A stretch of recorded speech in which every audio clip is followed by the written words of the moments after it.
பிரியாணி மேன்னு அவரது ஆதரவாளர்களால் அன்போடு அழைக்கப்படும் அபிஷேக் ரவி நேற்று தமிழ்நாடு சைபர் கிரைம் போலீசால் கைது செய்யப்பட்டிருக்கிறார். பெண்கள் குறித்து தொடர்ச்சியா கேவலமா பேசுறாருன்னு ஒரு பெண் கொடுத்த கம்ப்ளைண்டின் அடிப்படையில் அவர் கைது செய்யப்பட்டிருக்கிறதா செய்திகள்ல சொல்றாங்க. பெண் வன்கொடுமை தடுப்பு சட்டம் உட்பட 4 பிரிவுகள்ல அவர் மேல வழக்கு பதிவு செய்யப்பட்டிருக்கிறதா அதே செய்திகள்ல தான் சொல்றாங்க. அதை தாண்டி இந்த கேஸை பத்தின எந்த ஆராய்ச்சிக்குள்ளேயும் நான் போகல, நமக்கு அது தேவையில்லை. ஏன்னா நான் எப்பயும் சொல்ற மாதிரியே இந்த பிரியாணி மேன்லாம் உள்பாவாடை திருடுற குரூப், உள்பாவாடையை திருடிட்டு உள்ள போய் ஊம குத்தா வாங்கிட்டு வந்து வெளியில செக்கிழுத்த செம்மல் மாதிரி சீன் போடுற வகையறாதான் இந்த பிரியாணி மேன்லாம். ஆக்சுவலா இந்த வீடியோ எதுக்குன்னா இந்த பிரியாணி மேனுக்கு ஆதரவா ஆம குஞ்சுகள் களை இறங்கி இருக்கிறானுங்க. ஓட்டையார் வழக்கம் போல வீடியோவை இறக்கி விட்டுருக்கிறாரு. இது திமுக அரசின் அராஜகம், போலீஸின் அத்துமீறல், தமிழ்நாட்டில் கருத்து சுதந்திரமே இல்லையா அப்படின்னு ஓட்டை ஒப்பாரி வச்சிருக்கிறாரு. அதுவும் ஓட்டை வைக்கிற ஒப்பாரி எல்லாம் எந்த லெவலுக்கு இருக்குதுன்னா இந்த பிரியாணி மேன்லாம் ஒரு சமூக போராளி. அவர் செம்மொழி பூங்காவை பத்தி ஒரு வீடியோ போட்டிருக்கிறாரு பாருங்க. அதெல்லாம் பார்த்தீங்கன்னா கண்ணு கலங்கிடும். ஒரு குண்டா சமூக அக்கறை, ஒரு அண்டா சமூக சக்கரை, இதையெல்லாம் கலந்து கலக்கின மாதிரி இருக்குது அந்த செம்மொழி பூங்காவை பத்தின காணொலி. இப்பேற்பட்ட சமூக போராளிய திமுக ஆதரவு இணையவாசிகள்லாம் தொடர்ந்து திட்டி திட்டி தீர்த்து அவர் கடைசியா சூசைட் முடிவை எடுத்து பப்ளிக்கா சூசைட் பண்ணிக்கிற அளவுக்கு போயிருக்கிறாரு. இதெல்லாம் அநியாயம் இல்லையா, அக்கிரமம் இல்லையா? இந்த நாட்டில் இப்படிதான் நடக்கணுமா? இந்த அநியாயத்தை தட்டி கேட்கறதுக்கெல்லாம் யாருமே இல்லையா அப்படின்னு ஓட்ட வச்ச ஒப்பாரிங்கிறத இந்த மண்ணுலகத்தோட சேர்த்து விண்ணுலகத்தையும் பிளக்குது. ஆம குஞ்சுகள்லாம் பின்னாடியே ஆமாமான்றானுங்க. இந்த கிறுக்கணுகளுக்கு உண்டான பதில அந்த செம்மொழி பூங்கா விஷயத்தில் இருக்கிற இன்னும் சில பல கில்மா கிளுகிழுப்பு விஷயங்கள் எல்லாத்துக்கும் அப்புறமா வர்றேன். அதுக்கு முன்னாடியே இந்த பிரியாணி மேன் மாதிரியான சமூக போராளிங்கிற பேர்ல சுத்திக்கிட்டு இருக்கிற இவங்களோட கிறுக்குத்தனங்களை போட்டு ஒரு கிழிச்சிட்டு போயிடுவான். அதாவது சோசியல் மீடியாவில் பிரபலமாகணும்னா கேமரா, லைட்டிங், எடிட்டிங் டூலு, இது எல்லாத்த விட ரொம்ப முக்கியமான ஒரு விஷயம் இருக்குது. அதுதான் கண்டென்ட். நீங்க போடுற கண்டென்ட்டை பொறுத்து தான் உங்களுக்கு உண்டான வியூவர்ஸ் வருவாங்க. அதை பொறுத்து தான் நீங்க பிரபலமாக முடியும். அப்படி சோசியல் மீடியாவில் பிரபலமாகிறதுக்கு பல கண்டென்ட்கள் இருக்குது. அதுல ஒரு முக்கியமான கண்டென்ட் தான் இந்த பிரியாணி மேன் மாதிரியான வகையறாக்கள் கையில் எடுக்கிற ஆல்ரெடி சோசியல் மீடியாவில் ஃபேமஸா இருக்கிற சோசியல் மீடியா இன்ஃப்ளூயன்சர்ஸ் எல்லாம் நேரடியாக அட்டாக் பண்றது, அவங்கள கிரிட்டிசைஸ் பண்றது, அவங்களுடைய சின்ன சின்ன குறைகள், சின்ன சின்ன தவறுகள், சின்ன சின்ன பைத்தியகாரத்தனங்களை எல்லாம் உலகமாக அயோக்கியத்தனம்ங்கிற ரேஞ்சுக்கு ஊதி பெருசாக்கி இவங்களை என்னமோ ஒரு பெரிய புலனாய்வு புலிங்கிற ரேஞ்சில் காட்டி வியூஸ் தேத்துறது. இந்த பிரியாணி மேனோட கண்டென்ட்டுகள்லாம் அப்படிப்பட்டது தான். அதுவே ஆம்பளை பிரபலங்களா இருந்தா போன இன்டர்வியூல அவர் சட்டையோட மேல் பட்டனை கழட்டி விட்டுருந்தாரு, அதுல அவர் நெஞ்சு லேசா தெரிஞ்சுது, பேண்ட் ஜிப்பை லேசா கழட்டி விட்டுருந்தாரு, அதுல அவர் குஞ்சு லேசா தெரிஞ்சுது அப்படின்னு எதையாவது பேசி கிரிட்டிசைஸ் பண்றது.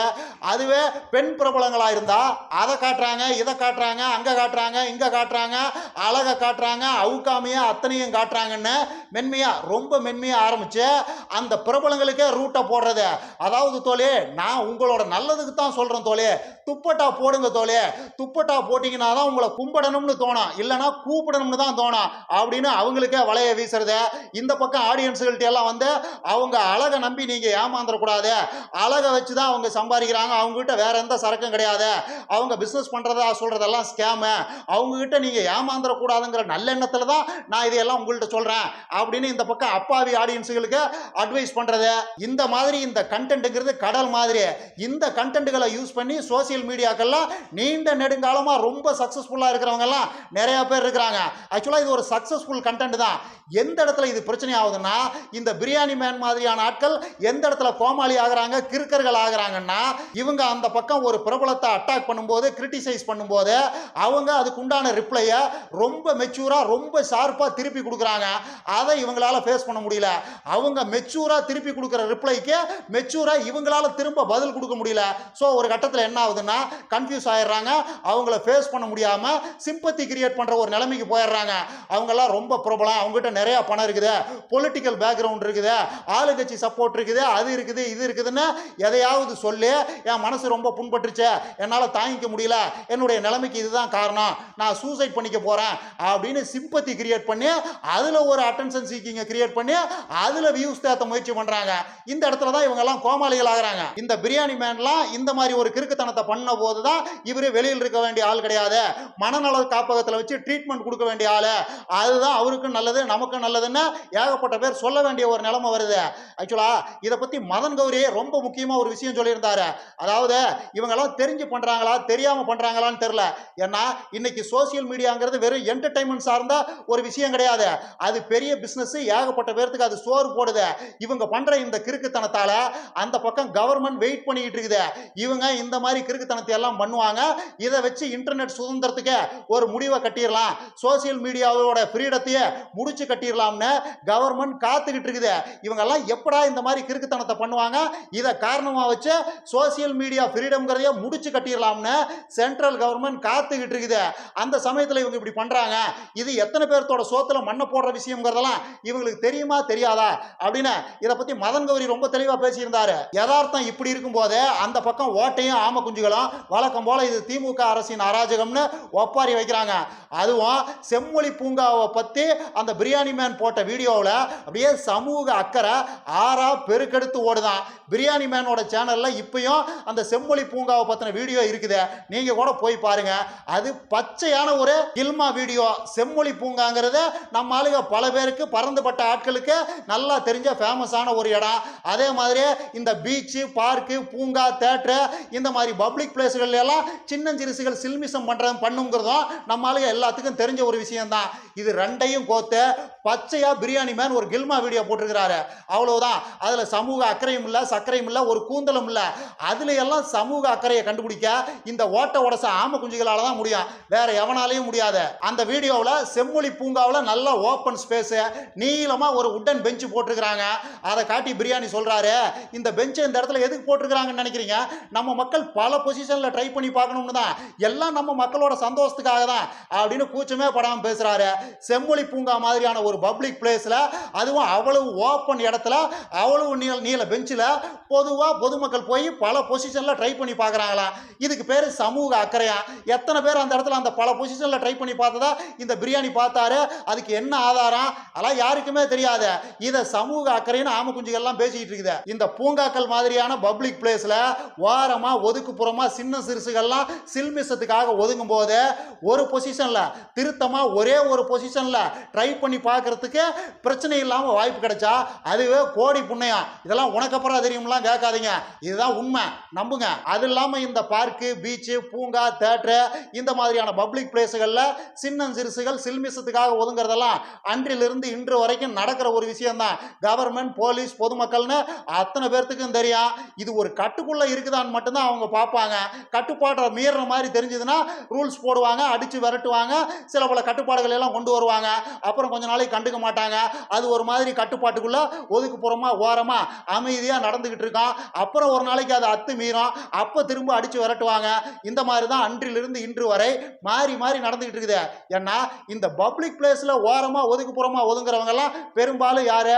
மிடில் கிளாஸ், லோயர் கிளாஸ், ஏழைபால மக்கள் தான், ஏழைபால இளைஞர்கள் தான். அவங்களால என்ன ஓயோலையா ரூம் போட முடியும்? ஸோ அவங்களுக்கு இருக்கிற ஒரே வாய்ப்பு பாதுகாப்பான வாய்ப்புங்கிறது, பாதுகாப்பான இடம்ங்கிறது இந்த மாதிரியான பப்ளிக் பிளேஸ்கள் தான். இதை ஓவரா நீங்க ஸ்ட்ரிக்ட் பண்ணீங்கன்னா அப்புறம் அவங்க ஊருக்கு ஒதுக்குப்புறமா முட்புதர்களை தேடி போக வேண்டி வரும். அங்க ஏதாவது முரட்டு கும்பல்கள்கிட்ட அவங்க சிக்கினாங்கன்னா அதுல சம்பந்தப்பட்ட ஆண் பெண் ரெண்டு பேர்த்தோட உயிருக்கும் ஆபத்தா அது போய் முடியும். ஏற்கனவே அந்த மாதிரி நிறைய சம்பவங்கள்லாம் நடந்திருக்குது. அதனாலதான் இந்த மாதிரி பப்ளிக் பிளேஸ்களில் நடக்கிற விஷயங்களை எல்லாம் போலீஸே அப்படி கண்டு காணாம இருக்கிறத, அத்து மீறினா பார்த்துக்கலாம் அப்படின்னு கண்டு காணாம இருக்கிறதெல்லாம் அதுக்காக தான். இப்ப நம்ம ஊர்ல இருக்கிற தியேட்டர்களோட மார்னிங் ஷோ, மேட்னி ஷோவெல்லாம் எதை நம்பி யாரை நம்பி ஓடிக்கிட்டு இருக்குதுன்னு நினைக்கிறீங்க?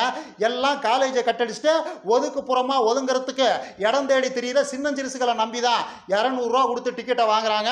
கார்னர் சீட்டா பார்த்து உக்காடுறாங்க.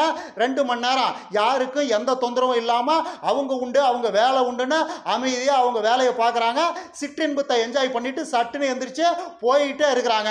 இதுல யாருக்கு என்ன தொந்தரவு? அதனாலதான் தியேட்டருக்காரங்களே எதையும் கண்டுக்கிறது இல்லை. ஏன்னா அந்த சின்னஞ்சிறுசுகளுக்கு பாவம் தியேட்டர்களை விட்டா வேற பாதுகாப்பான இடம் எங்க இருக்குது? நான் ஏற்கனவே சொன்ன மாதிரி முட்புதர்கள் எல்லாம் போய் முரட்டு பீசுகள்ட்ட எல்லாம் சிக்கினா 2 பேரோட உயிருக்கும் ஆபத்தா முடிஞ்சிடும். ஸோ இதையெல்லாம் மனசுல வச்சுக்கிட்டு தான் இந்த விஷயத்தை பார்க்கணும்.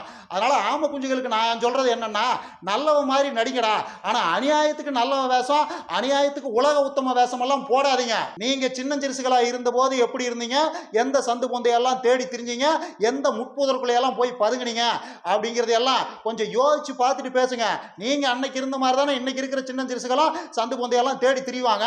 கொஞ்சம் விரியாதான் எடுத்துட்டு போறாங்க. உங்களெல்லாம் என்ன கேடு வந்ததுன்னு.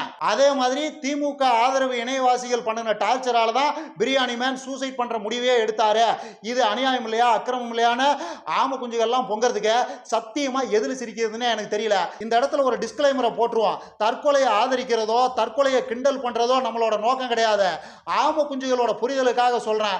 அதை பார்த்தா உண்மையிலேயே ஒரு தற்கொலை முயற்சி மாதிரி ஏன்டா ஆம குஞ்சுகளா உங்களுக்கு தோணுதா? உங்களை எல்லாம் என்னடா சொல்றது? அது ஒரு பச்சையான அட்டென்ஷன் சீக்கிங்க. அது ஒரு கேவலமான கவன ஈர்ப்பு.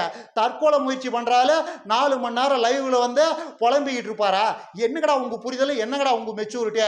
உங்களை எல்லாம் 5.5ன்னு சொல்றான், 4.5ன்னு சொல்றோம்னா அப்புறம் இப்படிதான் திமுக தப்பு பண்ணுது, திமுக பண்ற அயோக்கியத்தனத்துக்கு எதிராக நான் போராடுறேன் அப்படின்னு பேசிக்கிட்டு யார் வந்தாலும் என்ன ஏதுன்னு கேட்காம அவங்க பொச்சை பிடிச்சுக்கிட்டே திரியிற வேலையை முதல்ல நிப்பாட்டுங்க.